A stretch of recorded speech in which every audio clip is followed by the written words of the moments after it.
Asante sana form chairman. Ndugu Amos, God bless you. Mumesikia, you heard it for yourselves. That was sound advice, and we thank God for such congregants. And I say again, this church youth mumependwa, and the people are here, people are giving of themselves. So once again, tumpigeni makofi. Now, youth chair, Patricia Chebet, karibu. She'll present on the role of a mentee. Okay, welcome. Praise God. Praise God once again.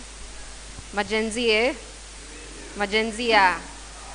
It's good to see all of you, and I'm really, really happy and privileged to have been given this opportunity to discuss on the roles of a mentee. Me being one of the mentees, I believe kila mtu mwenye ako hapa, you did the interview and signed the application form, choosing willingly to be a mentee. There was one that was circulating online, and there's one that was circulating physically for those who are not online. So I will quickly take you through the roles of a mentee. The first one is, as we have been told, commitment. One thing about you choosing to be a mentee is commitment. You're going to be matched up with a mentor, so one of your responsibilities is to commit to the mentorship program. It's going to be a 1-year program that you're supposed to undertake, and make sure, even as we go into it, whoever it is that you're going to be matched up with, kindly commit your time, commit your effort, do your own research, come up with your own goals up on what it is you'd like to gain from the mentorship program.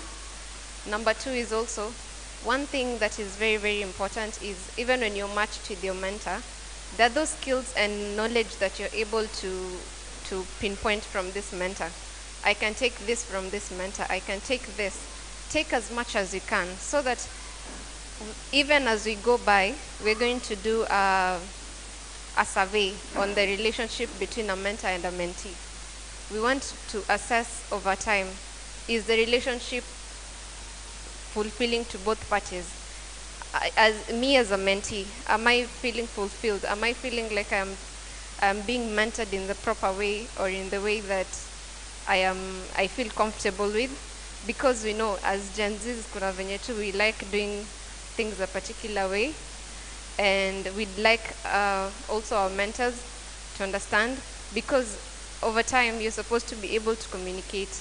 In as much as you're taking the advice from these people, you're able to communicate. This is what I'd like. This is what works for me. What will work for you? What will make this process transparent? What will make this process easy for both of us? So also you can take note of that. Initiate meetings and arrive on time. This is very, very important. It's going to be a program that you do maybe once or twice in a month. You can plan for yourself early enough. If it's a Saturday, or if it's a weekday, it's an evening, you can take your time. Plan. This mentor has all the other things that they've taken off their schedule so that they can be with you. The most important thing, and the most important thing, because of time, is you taking up the initiative.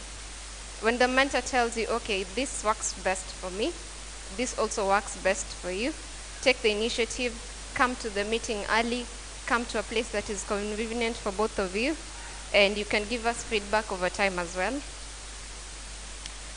Negotiate the specifics of the mentoring plan with the mentor. When you start this program, I believe you can air out your views. You can air out whatever it is you feel works best for you, because at the end of the day, we want a productive mentorship program. We want, by the end of the year, because it's a 1-year program, we come sit and assess ourselves and say, this is one thing that I took up from this mentorship program. This helped me very, very much, because at the end of the day, it is you who's learning all these things, and it is the mentor who's taking you through all these things.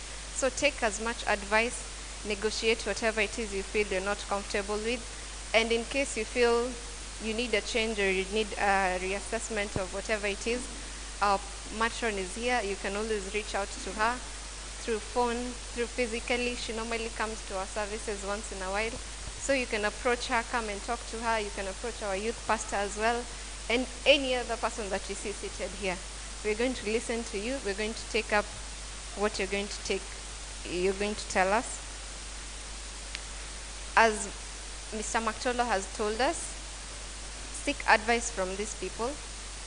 Our mentors have gone through life ahead of us, so they know. Even if there's some things that they did not go through on a personal level, whatever advice that you feel you need on a personal level, you can come to them.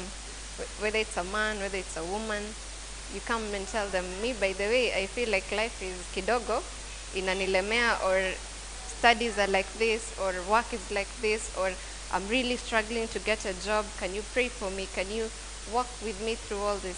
Because at times we feel like vitu zinakuwa so heavy and we don't understand how to process these things. And if we don't understand how to process these things, we end up either making the wrong decision or taking the route that will cost us in the near future. And we don't want that. Sindio, we want to be able to walk this journey. Even us in the future, we can become future mentors, so that when now their grandchildren come to us and tell us, Mimi, I have this and this and this, we're able to walk through with them. Actively listen and learn. Listening is a very important skill. I know sometimes we talk so much and we forget to listen. We forget to sit and just listen. On some days, maybe during the mentorship programs, you can just come, sit down, listen to what your mentor has to say, give feedback if there is any, talk to them in whatever it is you feel like you're having or you're holding in your heart. Listen to them, whatever advices they're giving you.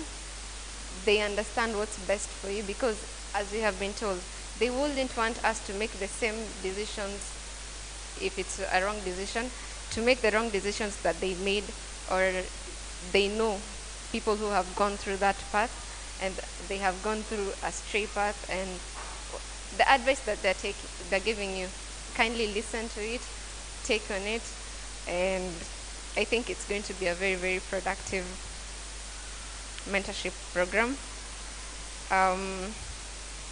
There's a survey that is going to be taken. You're going to be taken through on the matchmaking process.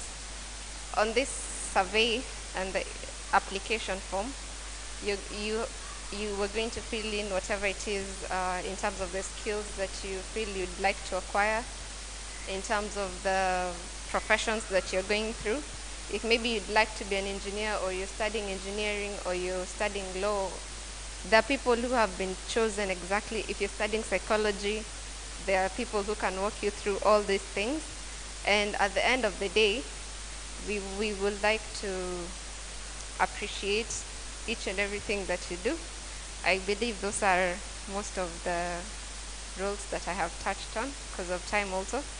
I think I'll stop there. As I conclude, I'd like to say thank you to the mentors that have taken their time to come through and have this launch with us. Thank you very, very much. Thank you to Mary for talking to us on the roles of a mentor. I believe after here, you will understand this is my role. This is the role that I am supposed to carry even as I go and walk out of here. I know this is what is needed of me. And as time goes by, as I have said, we're going to make an assessment, and we're going to know whatever works for you. Kindly communicate to us. We won't know unless you tell us. So take note of that. Thank you very much.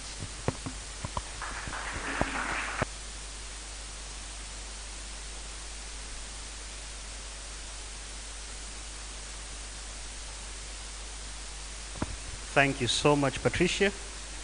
God bless you for that. Asante sana.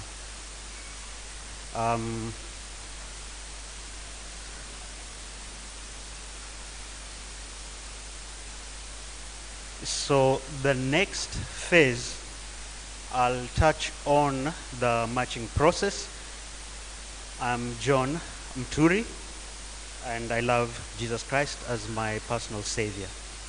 And before I launch to that, I would just like to say that today I think we were all blessed with the sermon in church. Thank you, Lavina, for that. Asante sana. And we're really learning a lot. And what I can say is, personally, I'm a Gen X. And I used to think that Gen X is Generation X ndo tulikuwa ndio. That, we were with it. Yeah? Tulikuwa ndio tunajua vitu. But after what we've seen the Gen Z is doing, we're like, my goodness, they're fearless, they're bold, they're courageous. And, continue to believe in yourselves. And I like, like the motto, the verse that tumepewa leo.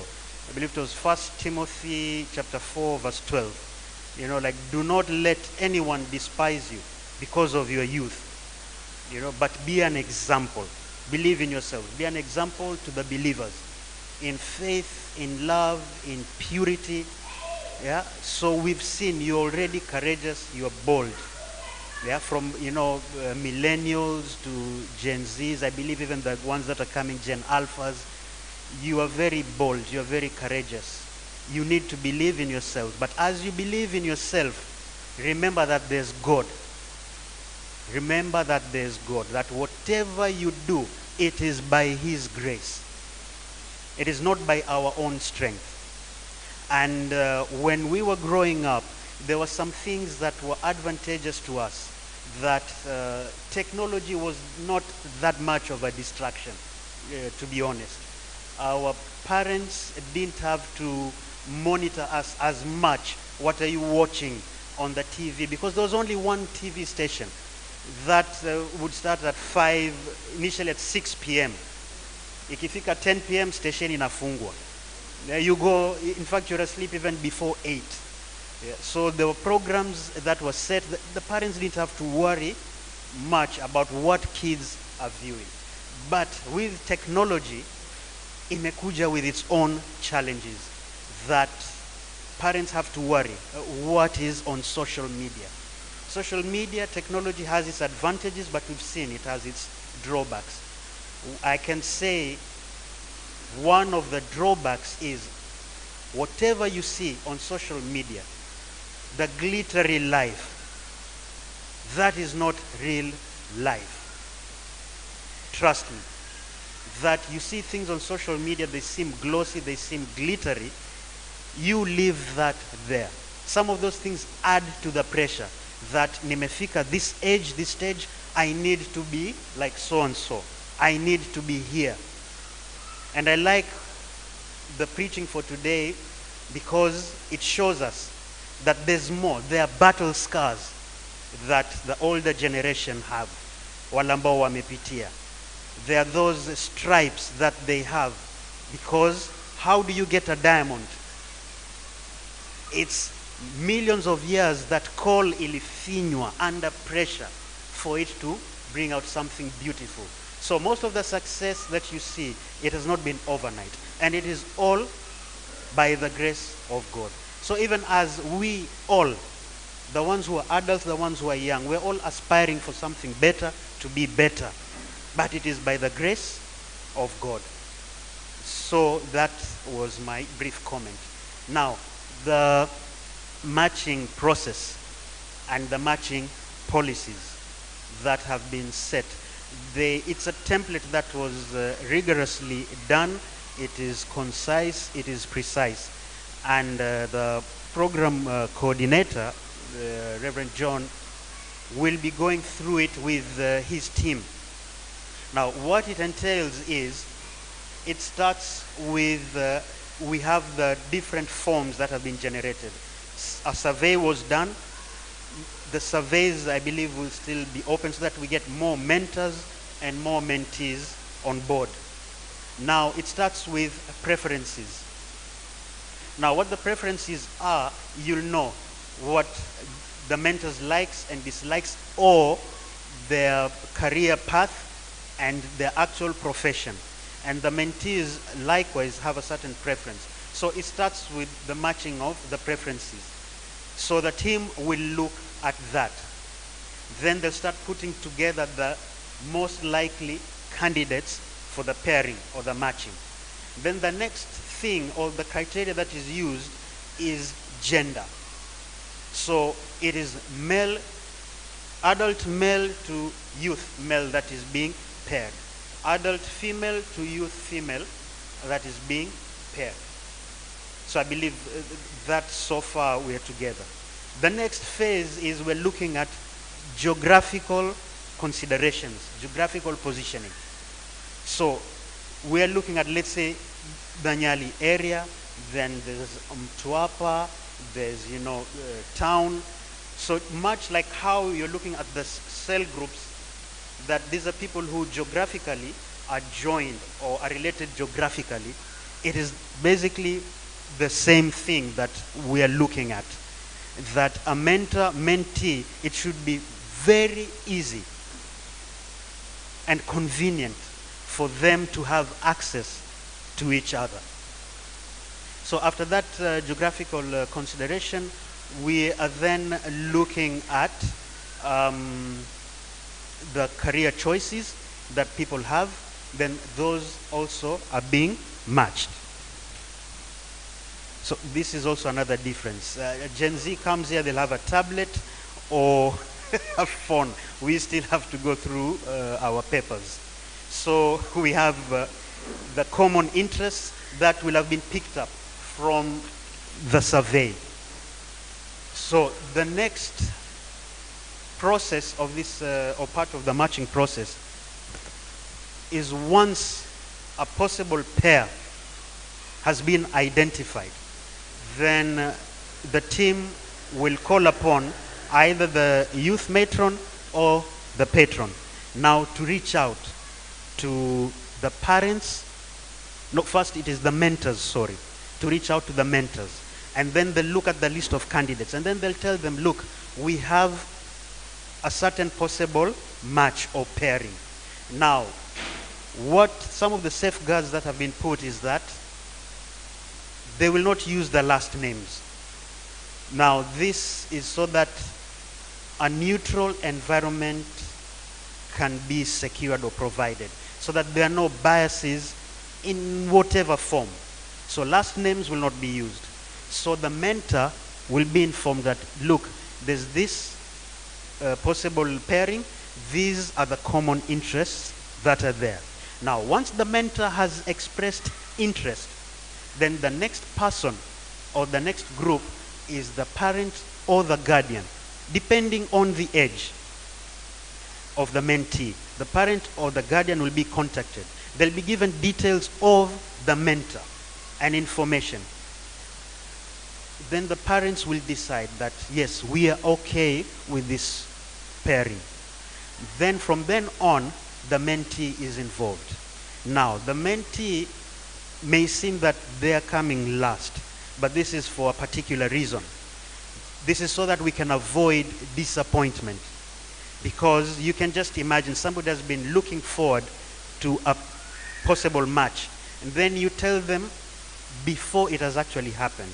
Then for whatever reason, and the mentor cannot take up that mentee, you can just imagine the disappointment that may or might occur. So to avoid this, we are putting the mentee last. But it's not because they come last, no. This whole program is a mentoring program. So the mentees, definitely you come first. But for this reason, tutaangalia, then at the end, you are contacted. Then the mentee is told, like, now we have a possible match. And it is this. Now, moving forward, the program coordination or the coordinator, there is the supervision process. So it's an ongoing process. Once the pairing has done, there will be training, both the mentees and the mentors. And as it had been mentioned, there are those contracts that eventually will be signed. Now, when all this has happened and the mentoring process has started, the program coordinator has their work cut out for them because they are constantly monitoring. And the monitoring is not intrusive at all, but it's so that there's, how do you call this? Kuna kule kuwajibika by all parties, so that they can keep tabs on the activities that are going on. So they'll be briefed that we have undertaken this activity, this is the area, the topic that we have covered, and everything is running smoothly. So once they have that, this is now for data collection. They'll continue to collect the data, and this assists that if there are any problem areas, if let's say there's discordance between the mentor and the mentee, we are human, these things can happen, but we say God forbid. So God forbid, if there's an incompatibility that was unforeseen or discordance, it can be sorted out, it can be solved early on. That is why we have the continuous assessment. Yeah? So it is also if there are problem areas. Now, some of the problem areas, you'll see that in the policy documents, we have a system of reporting. So in case of child abuse or child neglect, so there's a system of reporting, which is done within 24 hours. Then it will be escalated upwards to the program coordinator and then eventually to the vicar, so that a solution is found. So in the event or in the case of something like that happening, we have mechanisms to tackle it, to arrest it, and to get or find a solution. So this is the whole process that has been laid out. So I believe I've managed to touch on it briefly, and I thank you for your attention. So next we have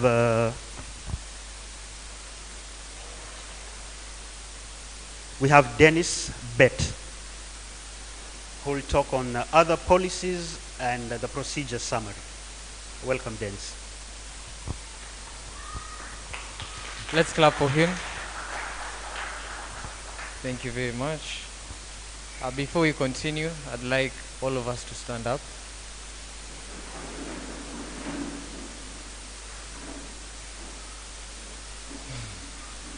Put both of your hands up, and then ita mvua.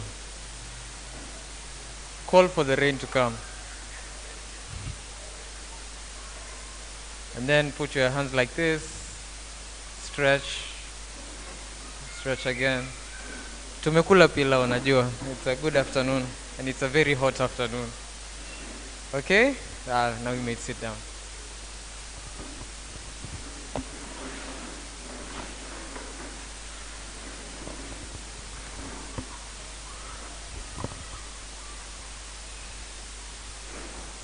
So my task today is to go through the program policies, and most of the things which I'm supposed to touch on, some of them such as confidentiality, such as recruitment, screening, training, the follow-up, it has already been mentioned, but I will only mention it so that you can know that it is part of the policies which are outlined. The first policy is recruitment policy. So there shall be ongoing recruitment of new mentors from within St. Peter's Church fraternity. So this, the recruitment policy, as we have already been told, applies to both mentors and mentees. So because we have already taken your data, that is going to go through the whole process. And again, most of the things have already been mentioned, so I'll only touch on them. But the most important thing is that it must satisfy the conditions which are outlined, both for the mentors and both for the mentees. The screening process will be very vital for you, for the mentors and mentees, so that you can be able to establish your eligibility of taking up any role as according to how you have applied. And then we have an eligibility policy. So each participant must meet the defined eligibility criteria which are set out for both mentors and mentees. For mentors, it will be to be at least 35 years of age.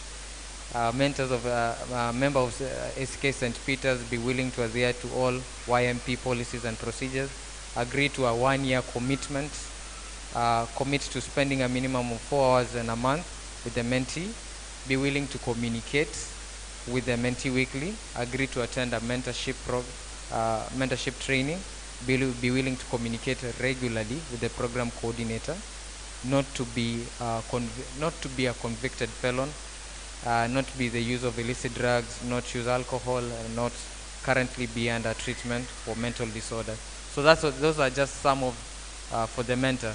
They will also have for the mentee, which is just be between 12 and 35 years, a member of A.C.K. St. Peter's, demonstrate a desire to participate in the program, be able to obtain parental or guardian permission, agree to a 1-year commitment, commit to spending a minimum of 4 hours in a month with a mentor, and be willing to communicate with the mentor weekly, and then complete screening procedures, agree to attend mentee training. So basically, as I said again, most of the things have been touched, but we have a whole document whereby all these things are outlined. It is a whole list whereby everything has been outlined, and I do believe it is going to be shared with you. And then we have a screening policy. So the screening policy is basically for us to be able to evaluate a person's eligibility. It's as though it's a standard for both mentors and mentees, so that we can know, oh, are you able to fit into this? The mentee screening procedure is to at least attend a 2-hour mentee training, and then complete a YMP application form, and then obtain parent guardian consent for people who are under 18, and then complete a personal mentee interview. So entry into the mentorship program will only apply after successful screening has been done for both a mentor and a mentee. And then we have a training policy.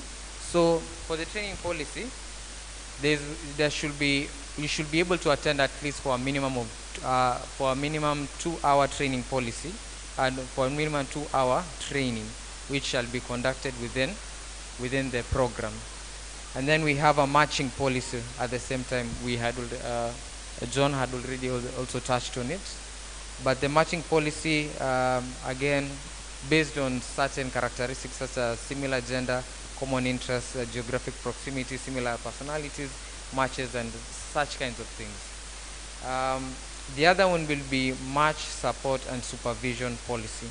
So basically, the program coordinator is to make a monthly call to stakeholders such as parents, mentors, mentees. Actually, the program coordinator is supposed to call the parents, so that they can be able to give out a report on actually what is happening. And also the PC is to also supposed to record the dates and also the time in which the mentorship programs occurred, so as to be able to keep tabs with what is going on between the mentor and the mentee. So this also will also have to have a file whereby we are keeping for the mentor and the mentee. So for each mentor-mentee relationship, there'll be a file whereby we'll keep all the records for the agreement to get into the relationship, for you to also be able to for them to also be able to keep track of the dates and the time. So yes. And then in case of matching difficulties, also appropriate action will also be taken within the course of time. As Mary had already spoken about, we can also be able to outsource other people who can be able to fit into the program as well. And then we have a recognition policy. This is very interesting. So every member is recognized, whether you're a mentee or you're a mentor. But at the end of the day, part of the recognition policy is that at least we will be having a host of an annual recognition event. It's like an annual dinner gala. whereby we'll be attending both the mentor and the mentee, and then we can be able to celebrate our milestones, let's say after 1 year, and see how things have been. Other than that, identifying mentor, mentee, and parent and guardian of the year, along with the outstanding service or performance.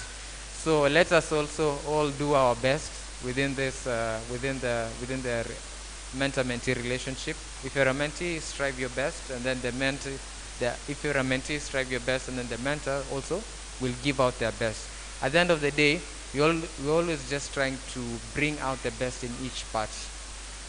And then feature a mentor, mentee, parent, guardian on a general match success story in the church media. So I think that's the reason why we are having actually a camera. It's because we're also trying to record each and everything, so that at the end of the year we can also be able to create a small video which we can be able to highlight some of the milestones which we have been able to achieve even within the program. And then also utilize outstanding mentors to help deliver orientation and training sessions for the recruitment and matching of new mentors.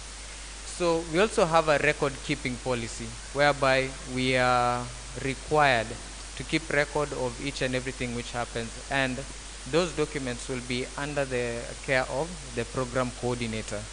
Now, these documents will be kept for at least 7 years even after it will be after the end of the program, after the 1 year end of the program. So it will be kept for 7 years, after which now under the authority of the vicar, that's when they can be shredded.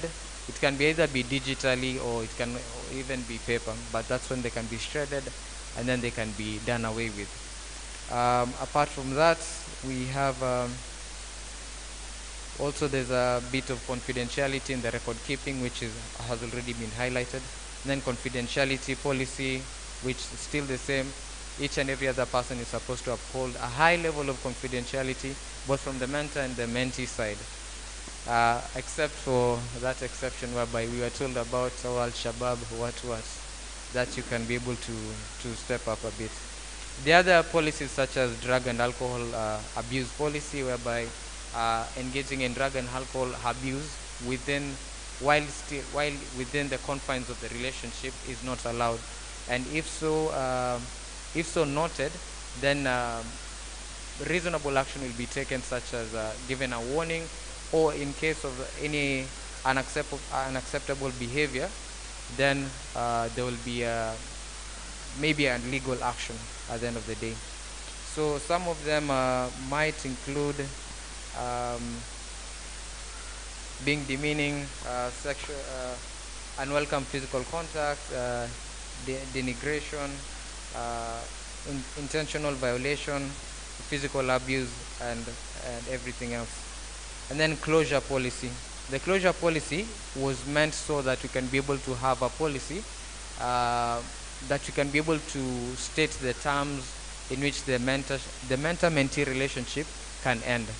If, for example, let's say something happens like shift in geographical location, like a very big shift, yeah, or something like anything that can really pose as a circumstance which can actually affect the relationship.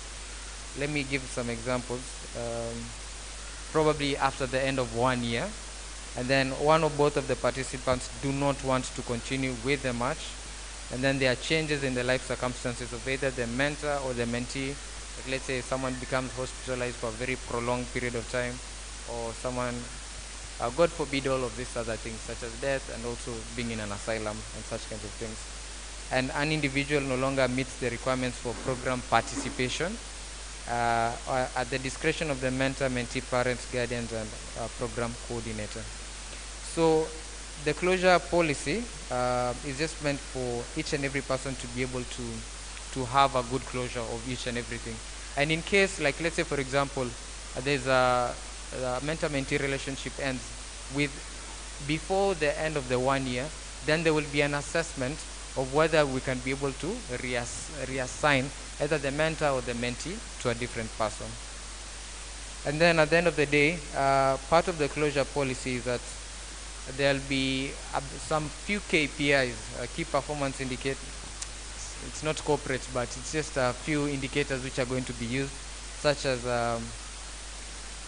let me read some of them. These ones will be included.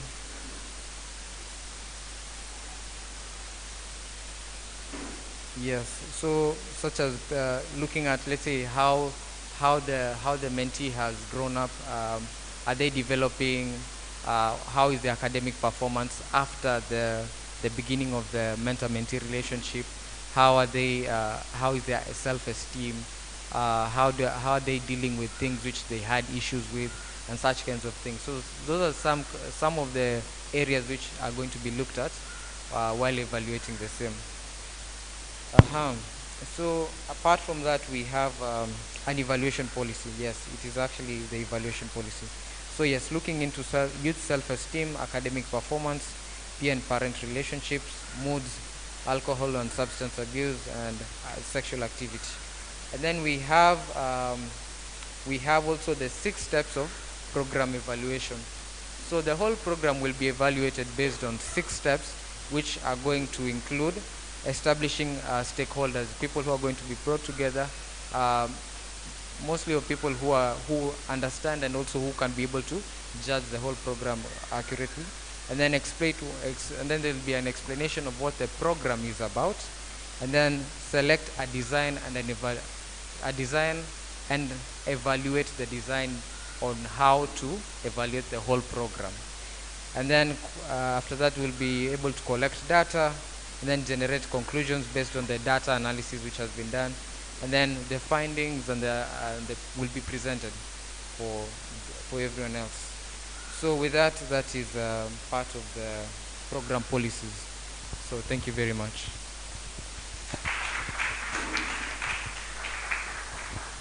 Thank you so much, Dennis. Asante sana. Okay, now we've come to the question and answer session, and I would like to invite our mom, Mama Juliet Mwakio. Mpigieni makofi tafadhali. Thank you, Mom. Karibu. And now this is the question and answer session. So whatever questions any one of you may have, kindly.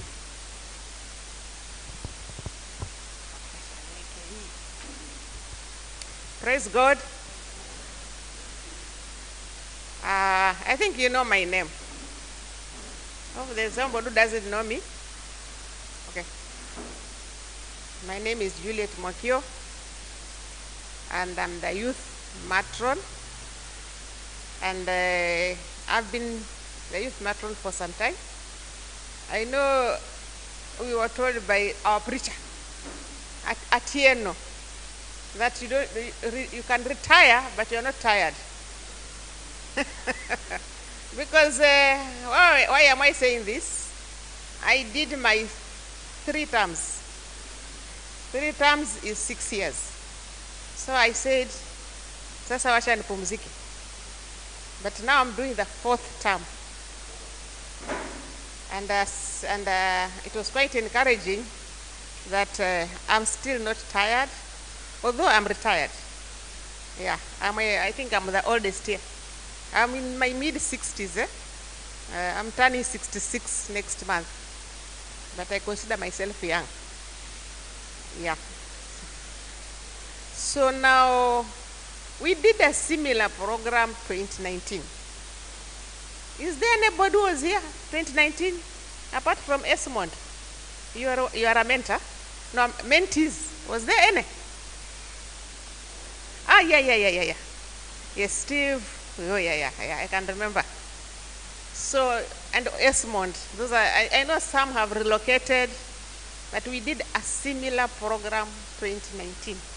And I can see most of the things are just the same. But of course, some few changes. So, things are changing.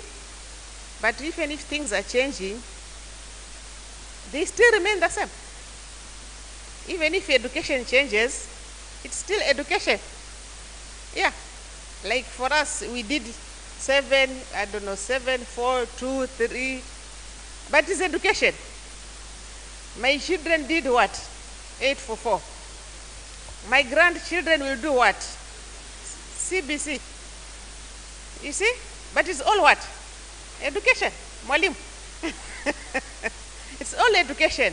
So even with mentoring, it's just the same. Only that it keeps on changing. For our case, we had Ashangazi, and we were in the village setup, because me, I was born and brought up in the village.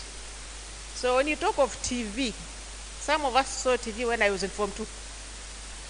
So, and to us that was not a big case. I mean, things were moving, and those are the days where when you're told to go to this school, because me, I went in secondary, I went to Tana River, all the way from Taita. I didn't know where it was, but huko ndio unaenda. Na si unaenda in a mixed boarding school. So it was a different environment, but I thank God I went there, because I learned a lot. So whatever I have now is most of it came from there. So normally mentorship does not end. Even me at this age, I do mentoring. My sister is a psychologist, so she usually share a lot. So some people have that conception mentorship is for the young people. No. It does not end. Even us, we still do mentorship. So I've had some questions, because I'm with you people. Some say, no, we don't need mentorship, we need jobs. Some say we didn't learn anything.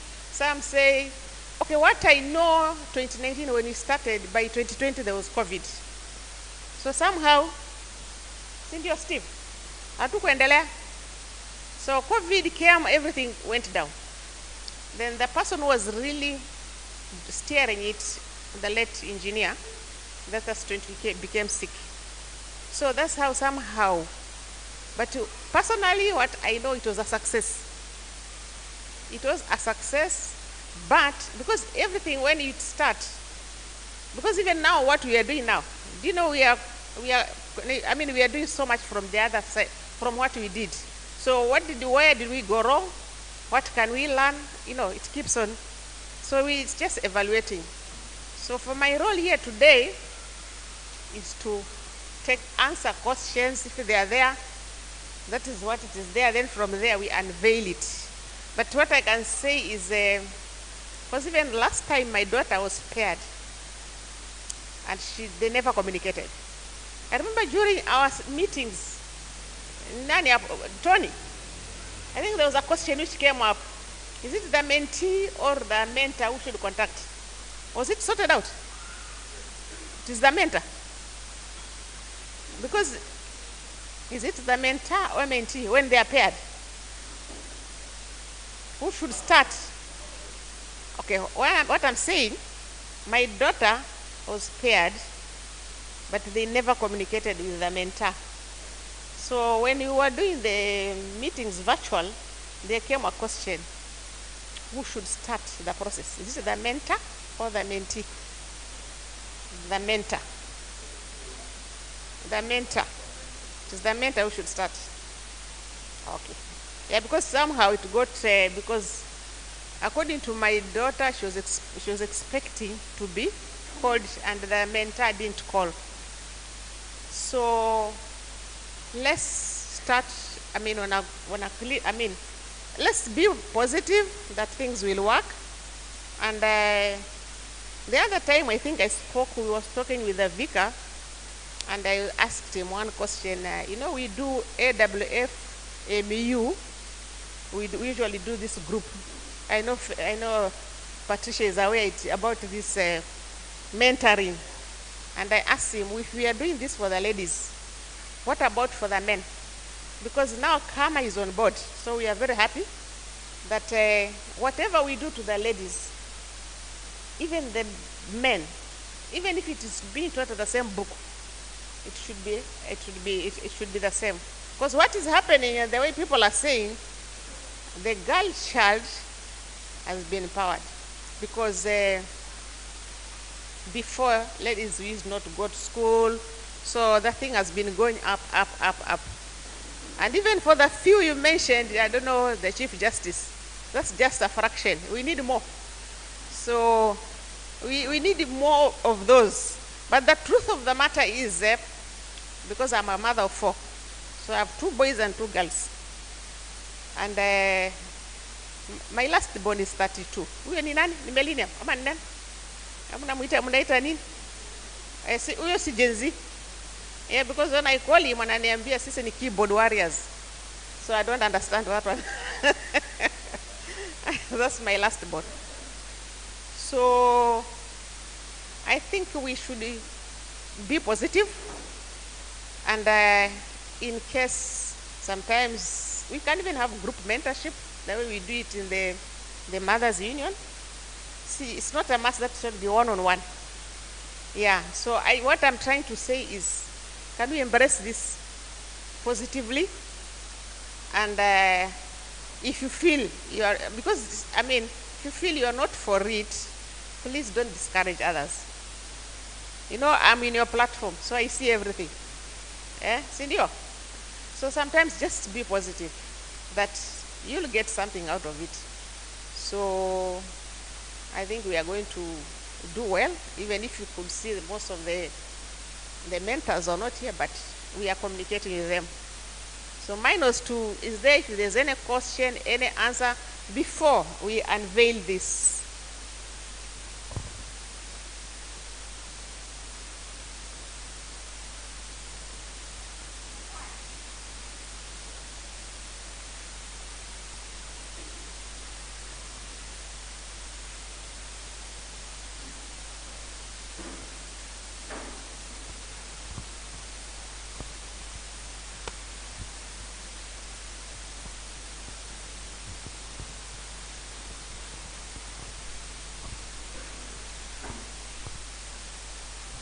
Thank you.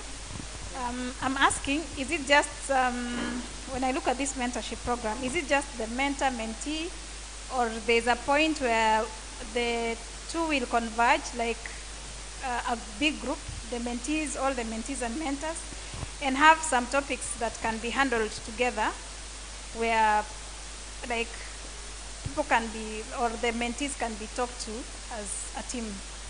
I don't know if you have such a forum.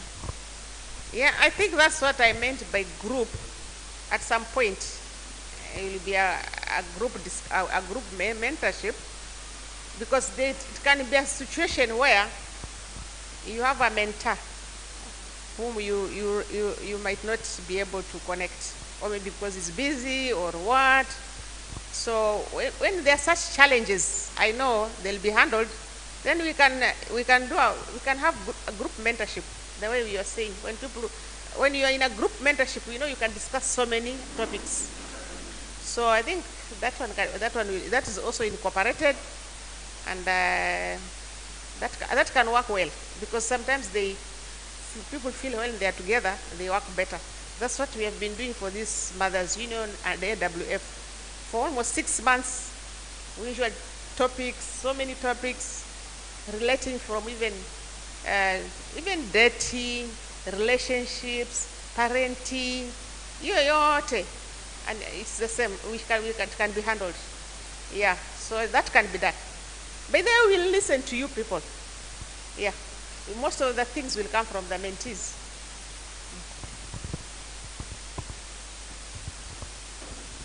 Thank you, Sana, for the opportunity, for you taking up opportunity kutusaidia.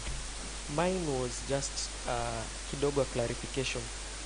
I think nitaipeleka. I think pia wewe unaweza nisaidia. We have also TJF. We have also TJF running in the same, and we have this one. Maybe are they going to be overrunning each other? Because I don't understand. How do you differentiate this mentorship program from the TJF that you normally run?